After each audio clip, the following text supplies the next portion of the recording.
दोस्तों इस वीडियो में मैं आपको कुछ गलतियों के बारे में बताने वाला हूँ। साथ ही साथ मैं आपको प्रैक्टिकल ऑन साइट उन्हें दिखाऊँगा भी, ताकि आप उनको देखकर अच्छे से समझ पाएँ। और ये गलतियाँ जो हैं वो आपको फ्यूचर में काफ़ी बड़ा नुकसान करा सकती हैं, अगर आप अपने घर को बनाते समय या साइट पे काम कराते समय इनको नज़रअंदाज करते हैं तो। और ये गलतियाँ दिखने में आपको कभी काफ़ी छोटी गलतियाँ लगेंगी और बहुत लोग इग्नोर भी करते हैं, बट आपको ऐसा नहीं करना है। और ये गलतियाँ अक्सर आप देखेंगे जब स्लैब कास्टिंग करते समय आपको ज़रूर नज़र आएँगी। देखिए, यहाँ पे मैंने एक स्लैब कास्टिंग करते समय देखा था, जब मैंने एक साइट विज़िट की थी और ये साइट मेरे नियर अबाउट ही बन रही थी। तो मैंने यहाँ पे देखा कि जो कॉलम नीचे से आ रहा था, अभी ये क्या करेंगे कि इसकी कास्टिंग कर देंगे स्लैब की।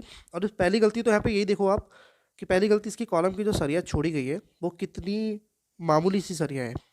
अगर आप फ्यूचर में कभी घर बनाते हैं और आपको सरिये की जो लैपिंग करने की ज़रूरत पड़ेगी, तो आप कैसे करेंगे? पहले तो मैं यही कहूँ कि यहाँ पे सरिये की लैपिंग कम है। दूसरी आप ये देखो इसकी प्लेसिंग किस तरीके से की गई है। मतलब अगर मान लीजिए कोई कॉलम की सरिया जो है वो कॉलम का जो साइज़ होता है उसके ऊपर डिपेंड होता है, तो थोड़ी स्पेसिंग भी रहती है।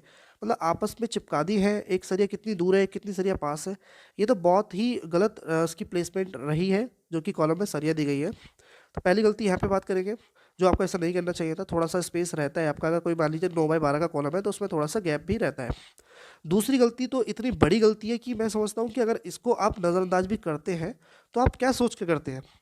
आप देखिए यहाँ पे आपको एक कॉलम दिखाई दे रहा है और इस कॉलम की आप सरिया देखो, तो नीचे से जो सरिया आ रही है वो ठीक है, मैंने माना कम है, लेकिन अगर आप उसके ऊपर लैप कर रहे हो, उस जो पहली वाली गलती थी उसमें तो लैपिंग थी नहीं, और दूसरी वाली गलती में आप लैपिंग तो कर रहे हैं, लेकिन लैपिंग करने का तरीका देखो। मतलब ऊपर-ऊपर लैप ही रख दी है, नीचे तक इसको लेके ही नहीं गए हैं। जबकि आपको मैं बता दूँ कि जब आप कोई भी सरिये को जोड़ते हैं, तो उस सरिये की 50 गुना जो सरिये की मोटाई होती है, उस मोटाई का 50 गुना आपको एक से दूसरे सरिये के ऊपर चढ़ाना होता है, तभी बाँधना होता है। लेकिन मान सकते हैं कि सरिया नहीं आई, तो कम से कम लैपिंग तो आप सही तरीके से करो ना। अगर आप लैपिंग ही सही तरीके से नहीं करेंगे, मतलब जो सरिया आप जोड़ रहे हो, सरिये को आप नीचे जंक्शन पे लेके जाइए ना, ताकि जब कंक्रीट इसमें डलेगा, तो फ्रेश कंक्रीट अच्छे से पकड़ बना पाएगा। अगर आप ऊपर ही ऐसी हवा में रख देंगे, तो बहुत ही गलत तरीका है वो। आप देखिए यहाँ पे आपको दिख रहा होगा, आप सही से देखिए।